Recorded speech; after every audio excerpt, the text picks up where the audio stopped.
Welcome, everybody. Charlie, do you want me to kick off first, or do you want to? Okay, yeah. So on behalf of ASP, I want to welcome everybody to this run-up event to the Content Rising that's taking place in June. I'm a director of ASP. I know a lot of ASP members are here, but there's a few people that aren't. So firstly, I'll just give a brief introduction to ASP. So I'll just share my screen. Charlie, you may need to...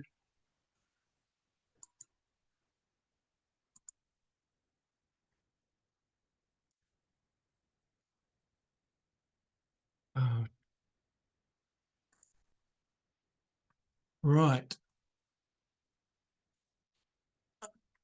ASP is a membership organisation. We're a community of sustainability practitioners, multidisciplinary, and we're looking today to, or celebrating today, the event that's coming up in June at the Wakehurst Botanical Garden. The whole point of Content Rising is it's really about sort of communication sustainability. For us in ASP, the big step forward that we've taken over the years is to invite a lot of creatives on board, some of whom are in the audience today.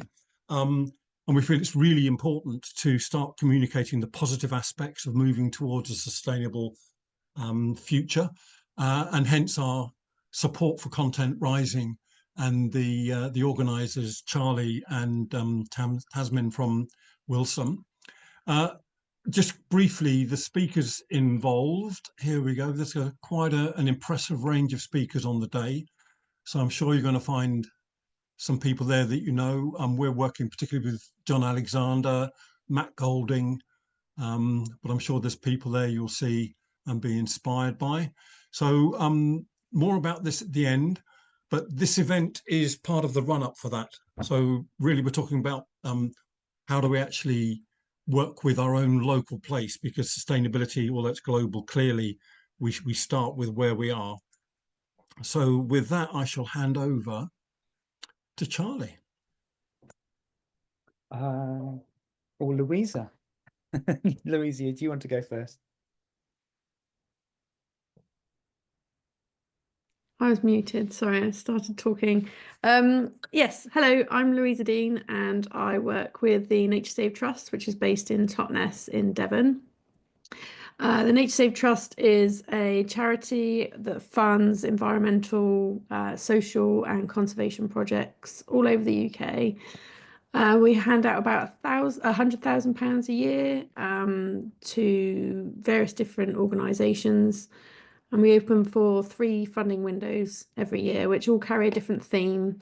So we've had plastics, sustainable fashion, energy, travel, soil projects like that can apply to us in those funding windows. We are funded by Naturesave Insurance, who is proudly funding some of the Content Rising activities that will be happening in June. So yeah, that's us. Brilliant. Thanks, Louisa.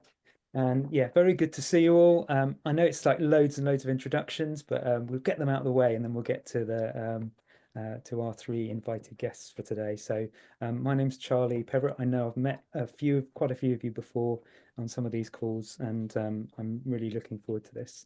The reason that we wanted to do something on the power of place is because in this digital world, which we're currently embroiled in right now, it can be really easy just for everything to kind of get flattened down into, you know, things that have to work for everyone everywhere. And actually, we all know that really the things that are really important about sustainability are very often the things that are right in front of us.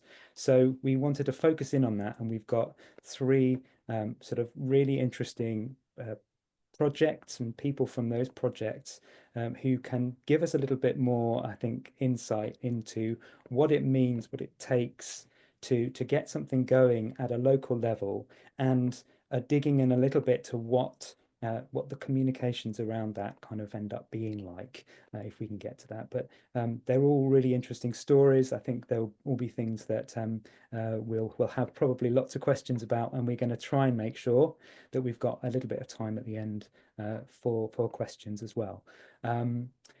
One thing I wanted to say, if you haven't, given that we're about the power of place today, if you haven't already, please let us know in the chat where you're from, because I'm in Sussex, Louisa's in Devon, Gwyn is in Hampshire, Dorset, you know, and our speakers from other places as well. So let us know where you're from, please. I'm going to ask Deana to kick us off. Deana Bamford from Coalville, C.A.N in Leicestershire, to tell us a little bit about what you've been doing. Over to you, Deana. Thank you very much. Yeah, thank you for inviting me. So I've got a few slides to share. So if I attempt to share my screen, and we will carry on. Just give me the thumbs up somewhere that it's working. I'm just going to carry on. Okay, so we're from Coalville, C.A.N, and that's our silly little logo. Basically, you know, I can, we can, Coalville can, and you too can. Everyone can get involved in their own place and making a difference there. And that's what we are trying to do in Coalville. Let me just see if I can, how do I move it on? Oh yeah, I found the little button. There we go. So you all know this, the talents and the skills of people are all there in the communities. It's like sitting on a pot of gold, but some people don't really know, and some people aren't connected. So part of the idea is to connect people and to sort of showcase the talents that are actually already there in the community. And if you don't know where we are, Coalville is in the centre of the UK, centre of the universe, we tell the kids. There it is, and our HQ is right in the middle there. So if you ever pass in on the M1 and you see the sign Coalville, you're all welcome to pop in for a visit. Now, I've been in this sort of community sector for a little while, but I've never ever heard about a community benefit society. And I think this is something, if we want power in place, every place should have a community benefit society or something similar, which is a type of cooperative. It's totally democratic, one member, one vote. You can do this unique thing, which is a share offer, which is go out to the whole world to say, look, this is our project. Do you want to help out? And people can invest, and whether they invest 50 grand or 50 quid, they still get one vote. And what's really crucial is the assets are locked forever. So no selling off the crown jewels of communities. They are locked in. So, you know, why don't we know about them? Why aren't they taught in schools? Why aren't the courses at colleges? That's something we could perhaps have a little think about. If you haven't heard of Camarados, these are some of the rules that we sort of follow, and they're also part of Camarados. We've pinched them really. So mix of people that don't look like you. My favourite is if someone's struggling, ask them to help. So if someone walks through the door, and it's basically about what people can do and what they can contribute, not what their problems are. And just being together, talking, chatting, and listening respectfully. So check them out if you don't know them. That's Camarados. We've called what we're doing in Coalville our strawberry patch model, which is basically, we don't want Coalville C.A.N to be a massive organisation with 100 employees. We will much rather 10 new enterprises form, whether they're CICs, community benefit societies, or independent small local businesses. Any of those are fine, and we are helping set them up. So we call it the strawberry patch model. So there are a few of the ones that we've managed to help set up over the last couple of years.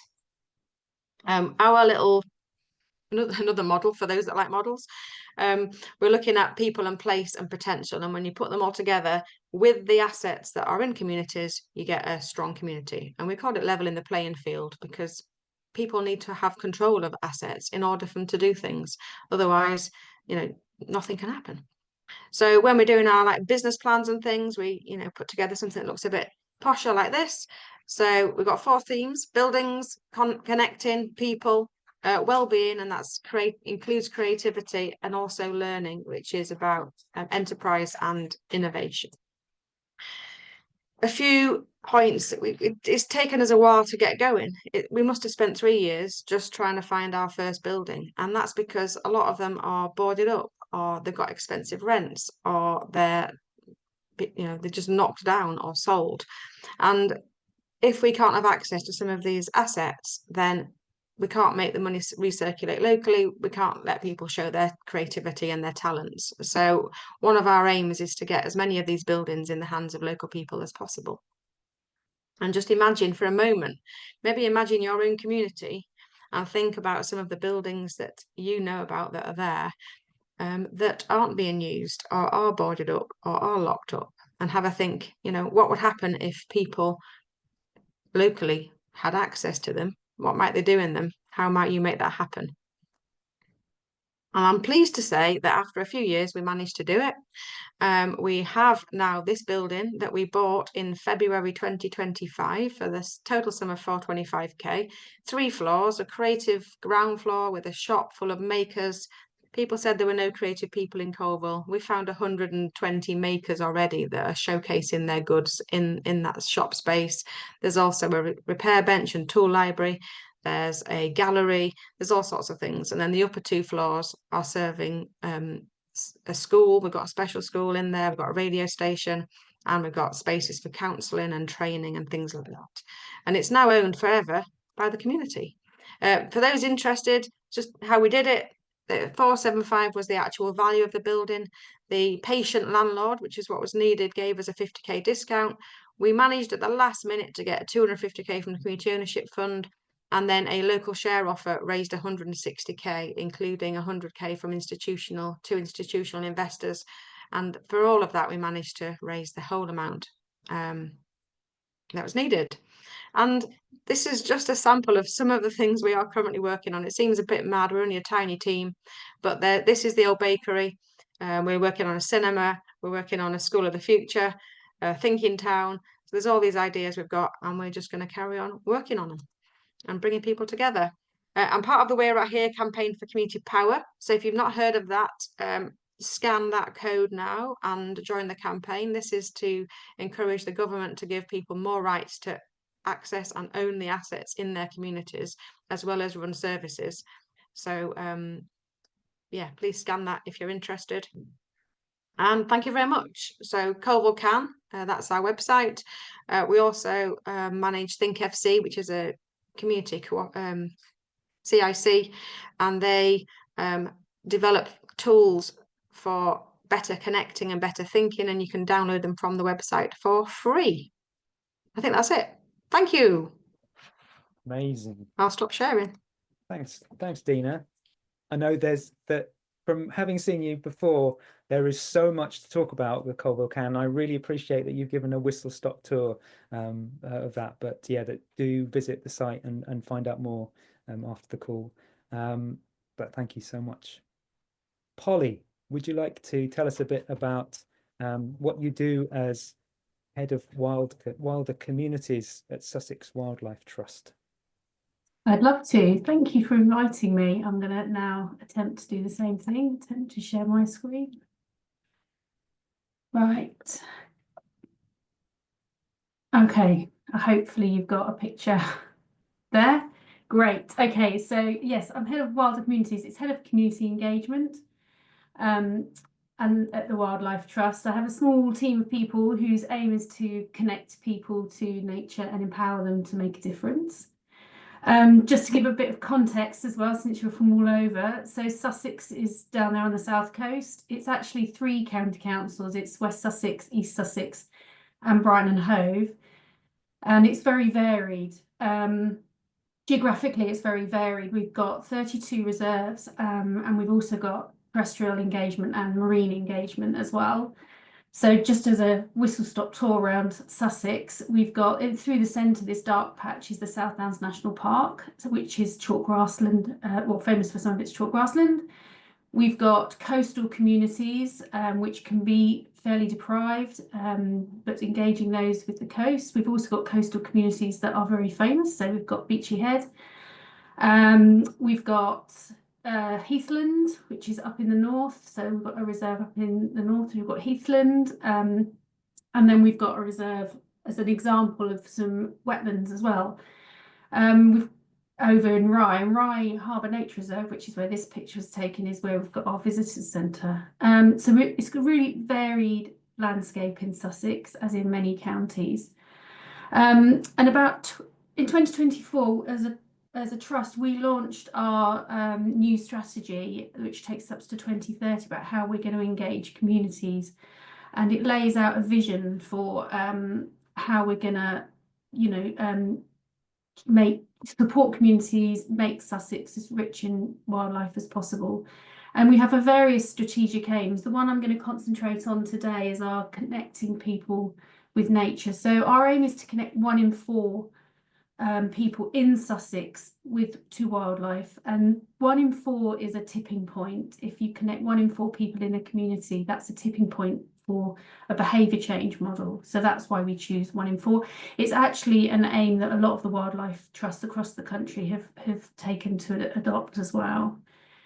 So part of the strategy was to engage some key areas because Sussex is so huge. So the community areas, community engagement areas, are the orange areas, and they were identified for a variety of reasons. The biggest reason was because we didn't have very much connection in that community. We didn't have very much engagement in those areas, and also the coastal communities are underserved communities as well. So it may well be that that's why they were chosen. So Eastbourne, Hastings, and this strip at the bottom, I don't know if you can see me, you probably can't see my cursor, but the strip at the bottom left and the west coastal community. And then we have areas where we've got some engagement projects that are really successful.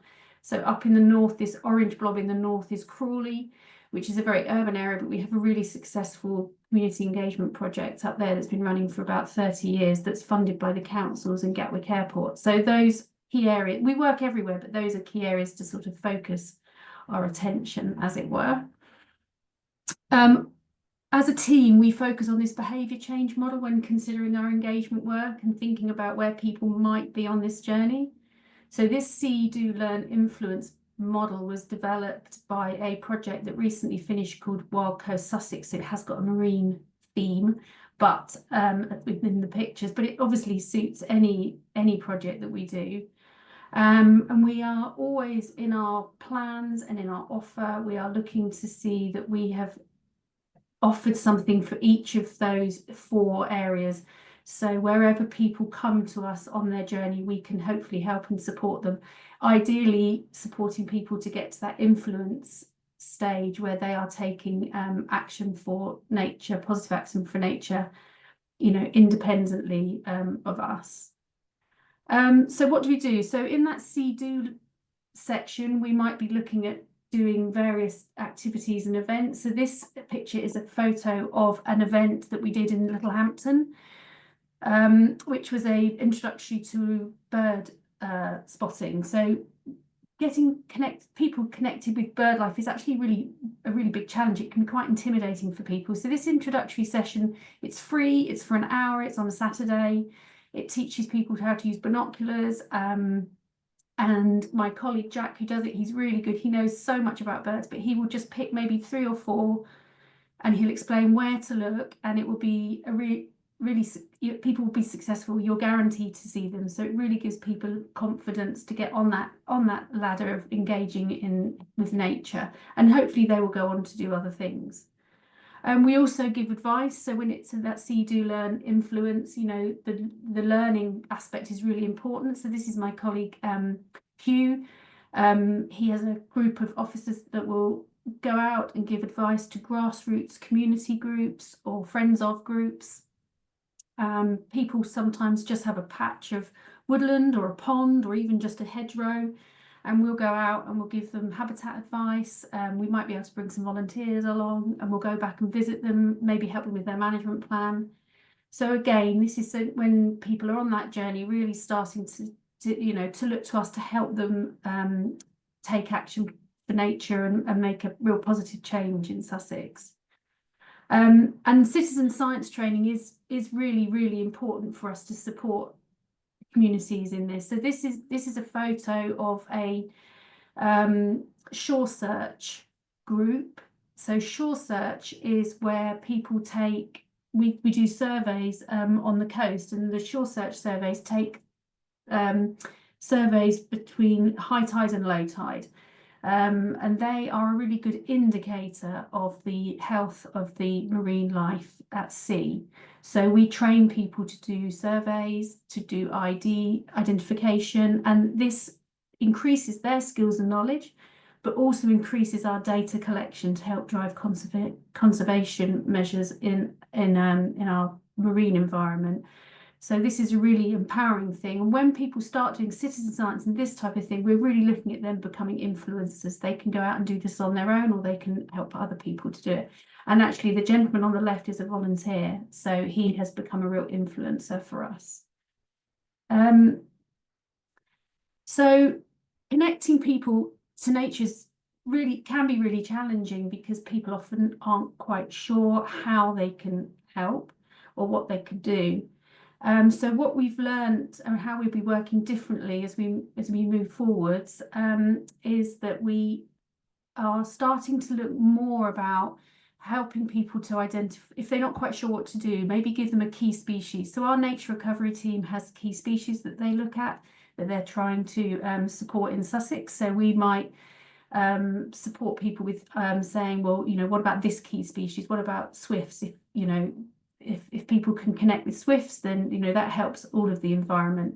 So providing people with ideas around key species, also connecting people to their local wildlife site. So local wildlife site is a designated area, and we've got 620 or 30 in Sussex. And if we can support people to actually connect with a specific site, and we can give them help and advice.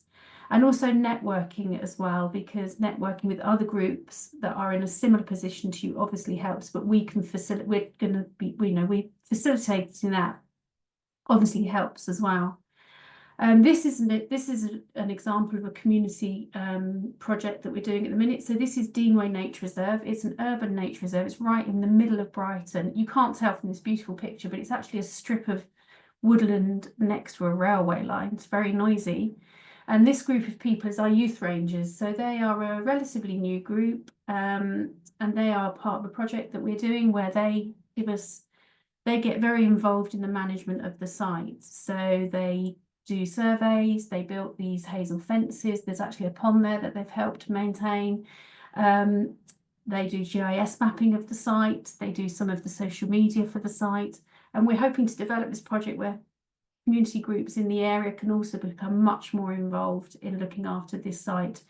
It's a locked site as well, so it's quite safe. So school groups can visit, and also other groups can visit without having to worry about, you know, potentially dogs or things like that. So it's a really lovely project. It's a really good example of community being empowered, us supporting communities to be empowered to help sites in their area. So we've learned quite a lot. I'm just going to touch the tip of the iceberg, to be honest. Two things strike me first when we speak to community groups. One of the first things groups often ask us for is ID and training. So one of the ways we're going to be working very differently in the future is we have things called a wild champion roles. I'm just going to talk about one of those roles. So it's a role whereby we have a package of training available that we're just about to launch for our community groups, which will include monitoring, management plans, habitat advice, risk management, grant applications, things like that, just so that anybody coming to us who's already doing something and wants to upskill, who wants to start a new group, kind of gets everything they need in order to support a green space in their area. And we will stay with them, we will work with them, we will, you know, try and create them a network of other groups similar to theirs. So that's a really lovely role, which is much more empowering than us going and doing one-off habitat advice. The other thing that we've really learned from working with groups is it takes a really long time. A lot of the project funding we've gone for in the past has been for maybe 1 or 2 years. And really, that's only when you're just starting to create relationships in communities. So when we're going for project funding in the future, it'll be for much longer periods of time. This is actually a picture of a community oncologist that's doing some work with us at the minute. And she's been working with us for a few years, and she is actually in that picture supporting our wild learning team in using technology with schools. so that we can support schools to do surveys differently. And Laurie's been upskilling our staff to just make sure that we can support communities in the best way that we can. And technology is a really important part of that. The challenges, there's loads of challenges, but one of the main challenges is that first step, that see, do, learn, influence, is getting that very first step, getting that thing that we can hook somebody in. And sometimes we've had to be quite creative. This is a picture of some young people doing a beach clean in Brighton. What we found often is actually we package up an event with something that's not very much to do with wildlife, and wildlife is almost an afterthought, or nature's an afterthought. Engaging young people in Brighton in their beach, actually, this is a silent disco. You can see they're wearing headphones, and weirdly combining a silent disco with a beach clean engages young people. So it's just us being really, really creative about that very first step in engaging people. And one of the other examples was, you know, these key species that I was talking about. The other challenge we have is if you can't see it. So at the minute I'm involved in creating a project where we engage people with our Sussex kelp recovery project. Sussex kelp has reduced to 4% since the 80s. So we have a really important project that's improving and hopefully, you know, improving the amount of kelp forests we have. It's really hard to engage people in something they can't see.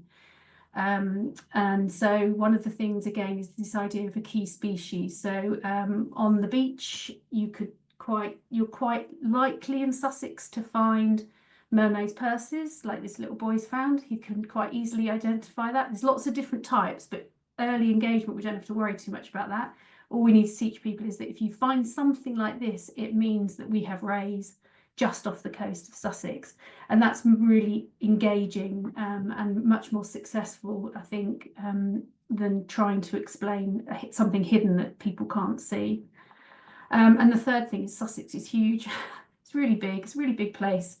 We have got our key areas, but obviously one of the most important things we do is we partner with people. So we partner with grassroots groups, with NGOs, with government organisations like South Downs National Park, with schools.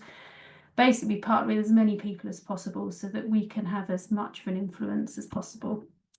And getting it right for nature is just my last point. So it's really important for us as an engagement team to make us feel like we are the trusted people that the communities can go to. We feel it's important to make sure that the information we give is based on science and knowledge and expertise. There's a lot of information out there, and sometimes it can be really confusing to people. But as the engagement team, if we can make sure that our communities trust us to support them and come up with the best advice for nature, then that would be really great.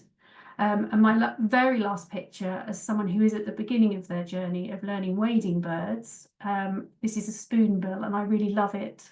And it's much more helpful for communities and people in general when the name of the bird actually describes the bird. So picking a species that's something like a spoonbill is always a good place to start. And that was taken at Rye Harbour. So it's a lovely picture of a spoonbill.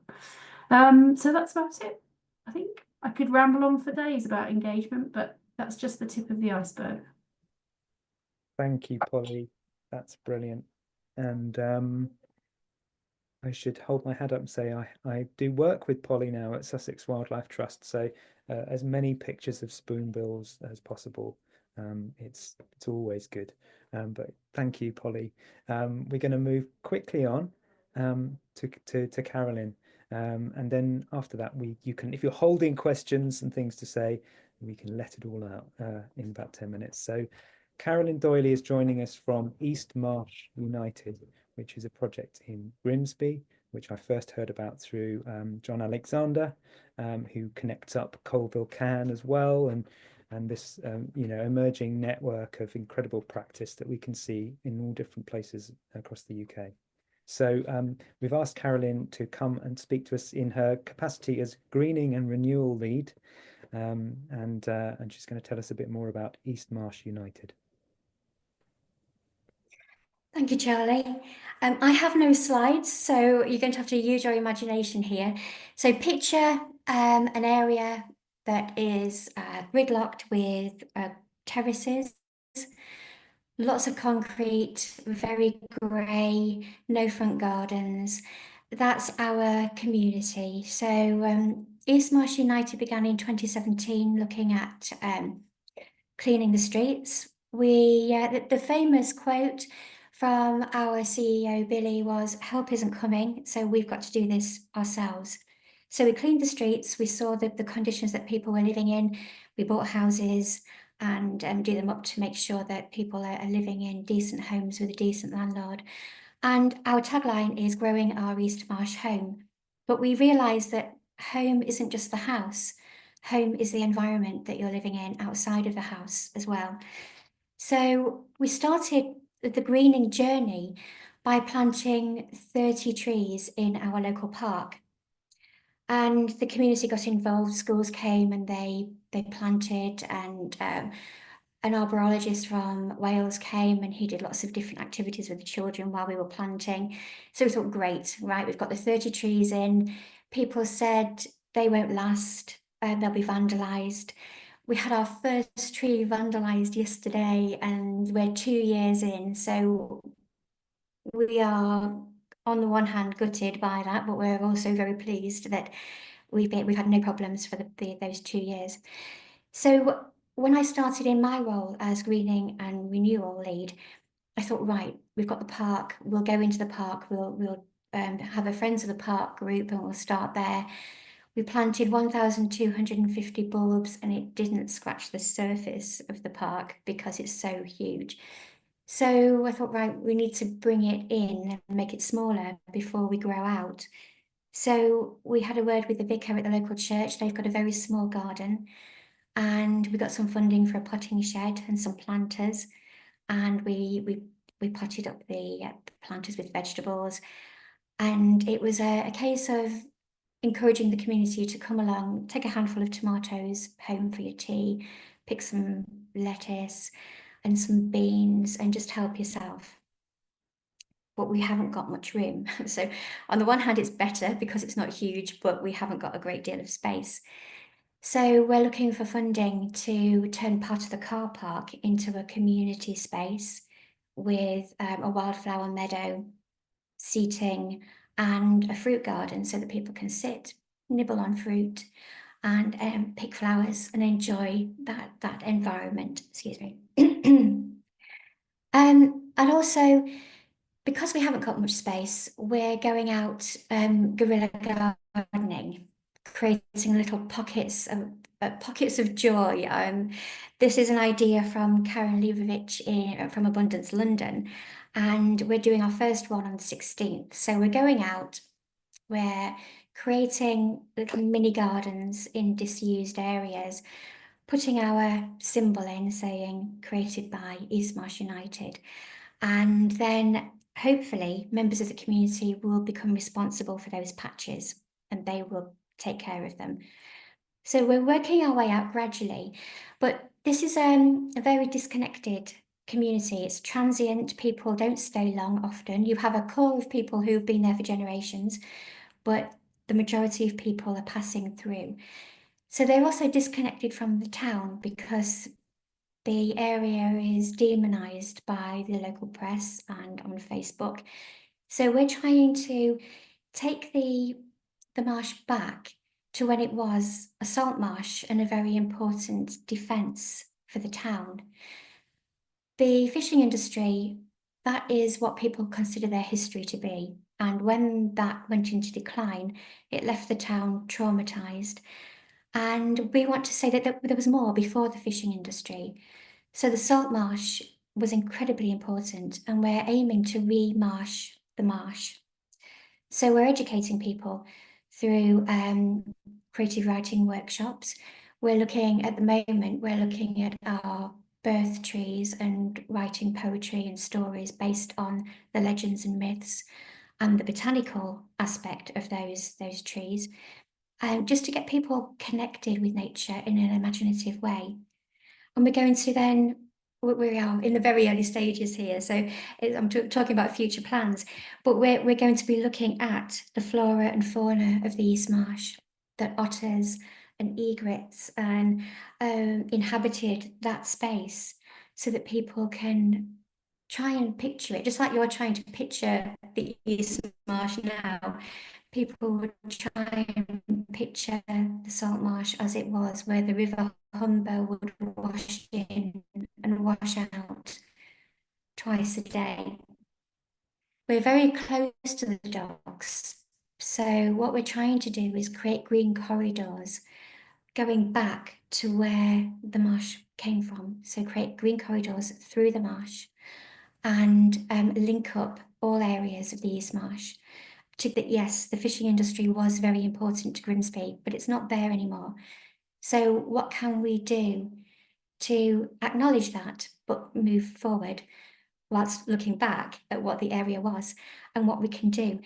So because it's a marsh, there's lots of flooding. So we are working on changing people's perception of the area by turning the worst street really, and the longest street in the area has been nicknamed the Murder Mile. It's called Rutland Street. We're turning it into Rutland Avenue by tree planting along the whole of the avenue, of the road, to change people's perceptions. So change the name, turn it into the East Marsh Village, have avenues instead of streets, and make that our first project. But around that, build in rain gardens and traffic calming. Rain gardens and planting will have an effect on traffic calming, and it gives people, they haven't got front gardens, it's extending their home out onto the street, and it's a way of making people feel that they belong. Community engagement has been quite tricky, but we're focusing on children. I'm going into schools and working with eco groups. The guerrilla gardening has got people's imagination. We have put swift boxes, and we've got a swift caller on the wall of the church. And we had an eco day that was like the last sigh of summer, with the swifts had gone by then, but we had the swift caller. And we are getting the feeling that things are growing. Just as a closing statement, one of the children that came to the gardening group said, "Oh, I didn't realise I was going to be outside." And it was very reluctant. And at the end of the session, he was running around with a wheelbarrow and composting. And he said, "Actually, I really like hard work." So I think we're getting somewhere, but it's going to be a long job. Thank you. Thank you so much, Carolyn. That was really wonderful. We often talk about connecting people with nature, but it can be so much trickier in an environment where there isn't so much nature around you. So it's really interesting to hear how you've dealt with that. I'd just like to throw this out there as a question to all of you who've presented so far. Just touching on that subject. Sometimes people don't see the value in connecting with their local environment. So how have you sort of approached overcoming resistance or skepticism from people within your local communities? Carolyn. Yeah, I think it's going to the children. The children are really clued up on climate change, and they're very pleased and proud to be able to tell us about the symbiotic relationship with trees. And they don't have much experience about planting and gardening, but they do know all about trees and what trees give us. So when we had the community tree planting, that was a really good start for them to really show their knowledge.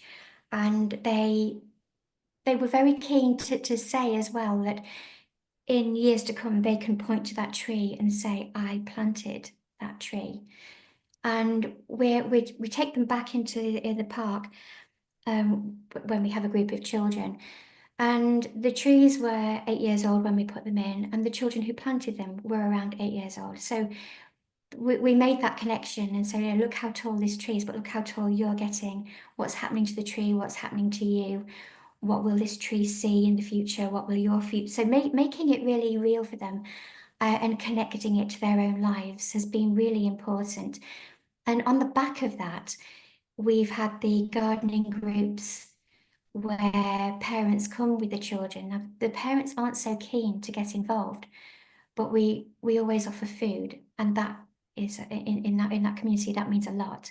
So it's really lovely to be able to provide that while the children are in the garden, and then some of the parents will gravitate through and take some veg home with them.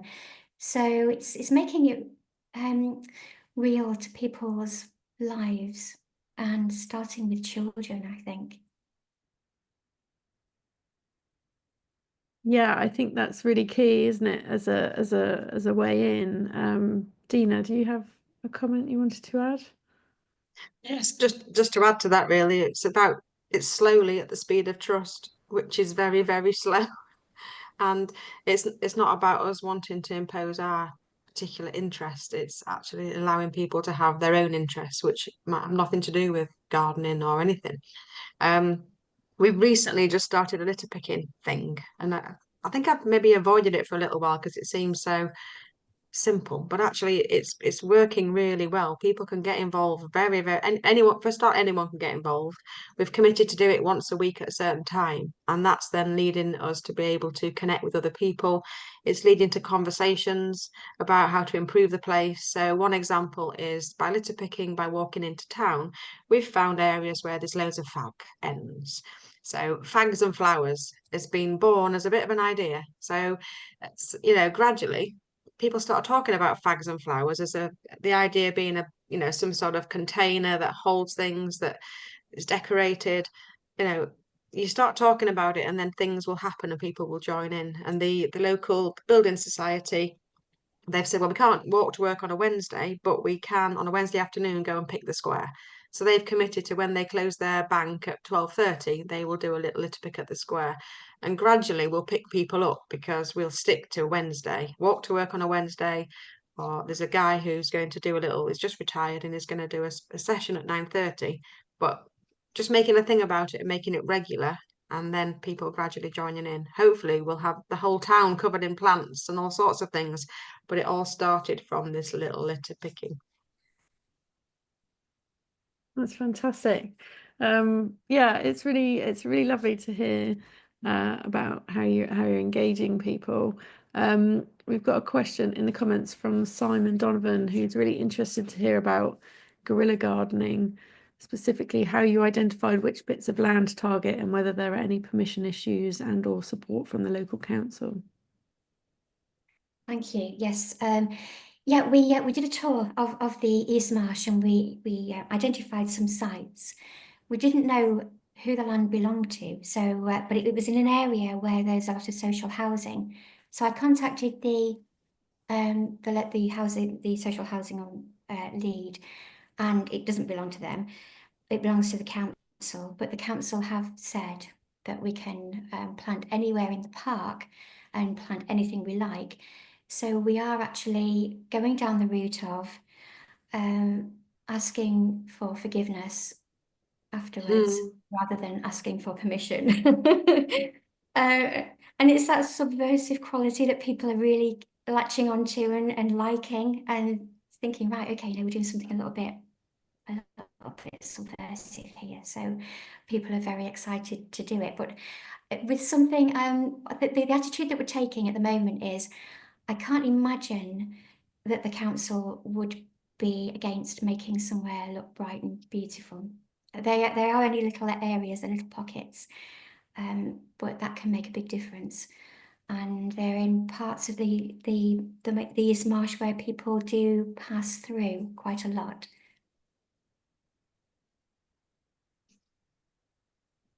I'd say guerrilla gardening is something we would very much like to do. Now we've got our strawberry patch model. We're planning to decorate the building that we own and fill it with strawberries and plants, but then start some you know, to inspire some guerrilla gardening, and we certainly won't be asking the council for any permission because it will just take far too long and there'll be far too many risk assessments. So I love the ask for forgiveness, not permission. Oh dear, this is being recorded, isn't it? You might want to delete that bit if we're going to share it with the council. But in the nicest possible way. They've got their processes, which sometimes take a little bit of time when actually, you know, throwing a few seeds and planting a few strawberries. What can go wrong? I'm going to check. Polly, would you like to give a different perspective on that? Because what's it like to work when you, maybe that is a bit more challenging to do as an institution, as an organization, but how would you look at that kind of guerrilla gardening kind of approach? Well, no, predominantly we're also working on land that's owned by councils, and groups that come to us are in the same position.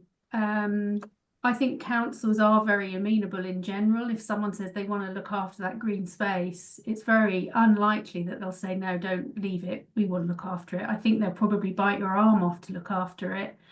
Finding the right person is really challenging because lots of councils don't have green officers anymore. It used to be that there were green officers and they would look after different areas, and then they could point you. I mean, I would love it if councils pointed grassroots people to us and said, yeah, we'd love you to look after it. Go and ask the Wildlife Trust what to do, because we'd be all over it. We would love to help, tell you what species to plant.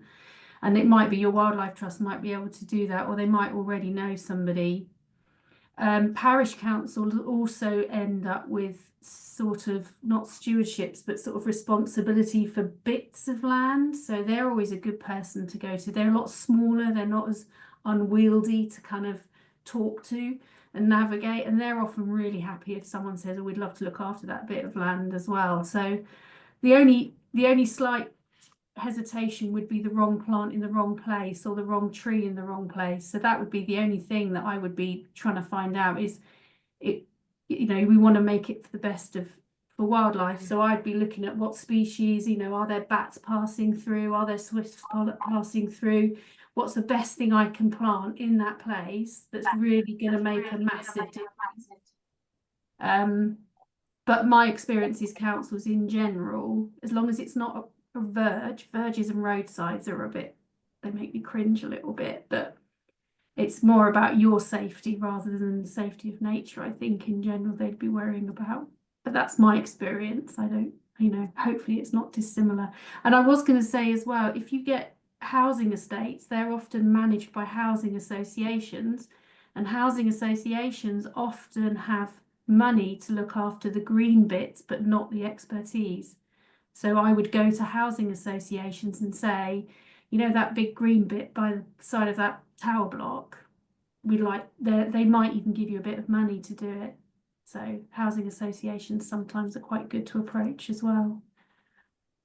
Yeah, go for it. Don't. We would have to ask permission first. Yes, it's a movement. Deana's just put a useful thing in the chat about National Forest having some Arts Council money. They're calling Kerbarium. I like that.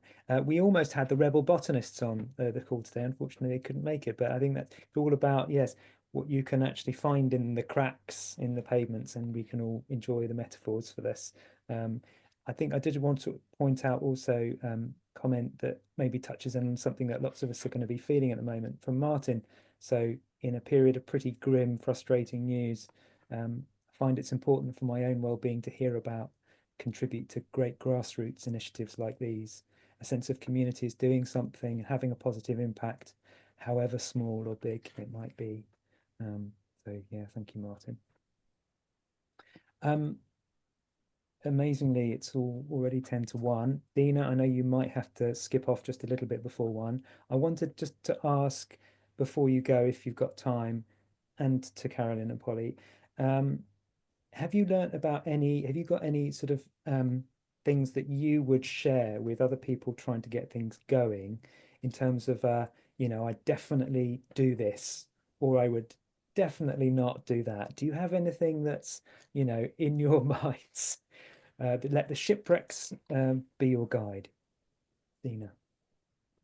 I would definitely just think big and start talking about it as if it's going to happen. And you might sound a bit mad, but otherwise it'll never happen. And just do something. Something's better than nothing. And find someone to do it with. Yes, good advice. That big picture is always good, and it gets people very, very interested and very excited. And then look at the steps to get there. And you may not get there, but you may get somewhere even better. So being very fluid, I think, and going with the feeling of the community. And I think Deana said, I think it was Deana who said, don't impose things on people. And so what we try and do is we try and offer lots of different activities and offer lots of different ideas, almost like a menu for people to buy into if they want to, so they can choose, but always be open to changing your ideas as well to suit what community members would really like to do. And food, offer food, have something to nibble on. I would say those are all excellent ideas, and I know, you know, there's some really innovative things going on out there. Generally, there are other people either desperately wanting to help or already doing it that you can team up with. But as a really egocentric option, I would also contact your local wildlife trust, because all of us have a community engagement responsibility, and even if we can't help, we've got loads of information or things that we can connect you to. So yeah, just as a little pitch for the wildlife trusts, definitely harangue them for help as well, because that's what I'm here for in Sussex, and I love it when people get in contact with us. So yeah. Thank you. But I wanted to make sure that in a way what you've just said, Polly, and Deana, what you've just put in the chat is, you know, we all have things that we can offer. We all have things that we need. So if there's anything that you want to offer or anything that you would like help with, please do put it in the chat, and you know, the magic might happen here. I was wondering, did anyone else want to just ask a final question before we head? Anyone got anything that's sort of sitting there that just has to be asked? Thank you, Deana. Hi, Deana. Have to meet the police apparently, so Oh, have to go. I can't miss that. No, that guerrilla gardening. yeah, they've been listening. Did anyone want to raise a hand or have anything?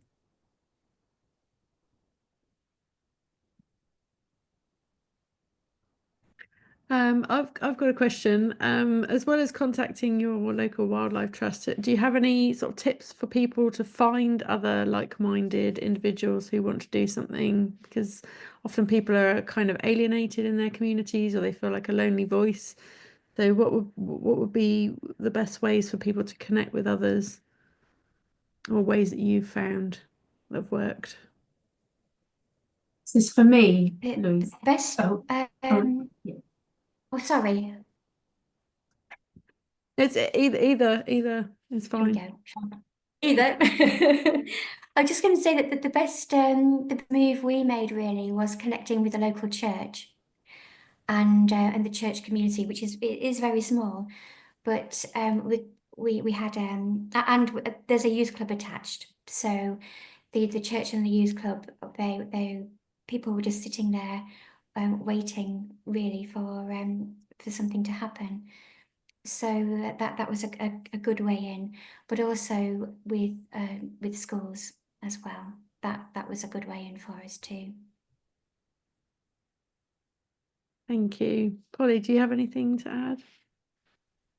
Yeah, if I may, one thing we've been wrestling with this for some time, because ASP's since COVID has gone completely online, which is great for our international group, but it means we never see each other's legs. You know, we never meet each other face to face, and we've looked at various ways of getting local groups together again. But the best thing I found actually is two things: People Planet Pints, which is generally an evening thing, but we have them in Poole and Bournemouth. They're organised by Small 99, and they're brilliant. It's just ordinary folk just turning up who want to chat about the sort of things we're talking about. But the other one I really like is People Planet Pastry, which tends to be during the day because it's not alcohol based. And what we're finding here in Bournemouth is that it's not just your average sort of sustainability crowd, but the council staff come along as well. And I don't experience that a lot in meetings like ours. So we're finding it's a really good way of connecting with local councillors, with other people, not necessarily business people, but other people like ourselves who are interested in the local community. So for me, those are two very free. In fact, you get free food and drink at both of them, and a great way to meet local people. So that's my suggestion there.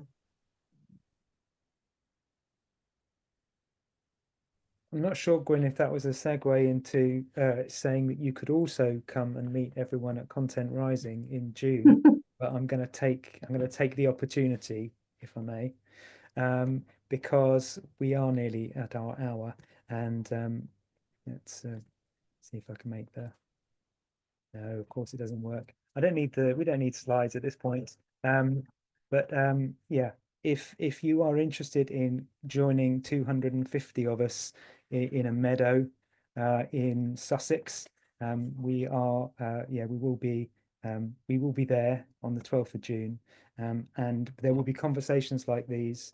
We're going to hear from an amazing array of people coming at this issue and the related kind of tangle of how do we talk about ourselves and climate and nature,